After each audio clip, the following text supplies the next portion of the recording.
Samantala, maaari bang magsama sa trabaho ang mag-asawa, mag-ina o mag-ama sa isang ahensya ng pamahalaan? Yan ang sasagutin ni Attorney JJ Atienza sa Bisig ng Batas.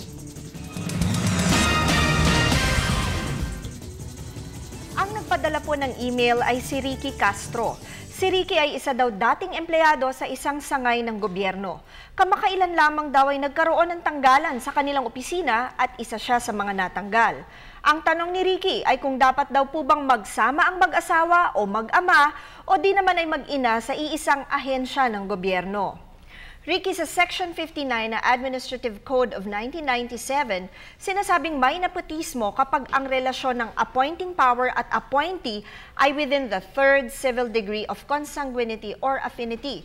At makikita ang apat na sumusunod na sitwasyon sa pagitan ng mga sumusunod na tao: appointing authority, recommending authority, chief ng bureau or office, at ang taong may immediate supervision doon sa appointee. Sa huling dalawang nabanggit, hindi mahalaga kung sino ang appointing or recommending authority.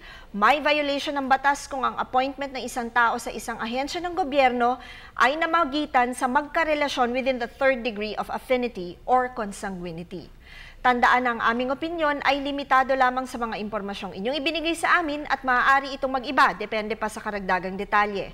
Malaya po kayong makakonsulta sa inyong napiling abogado. Patuloy po kayong mag-email sa ptv4newscenter@gmail.com. Attorney JJ Jimeno Atienza, ang inyong bisig ng batas.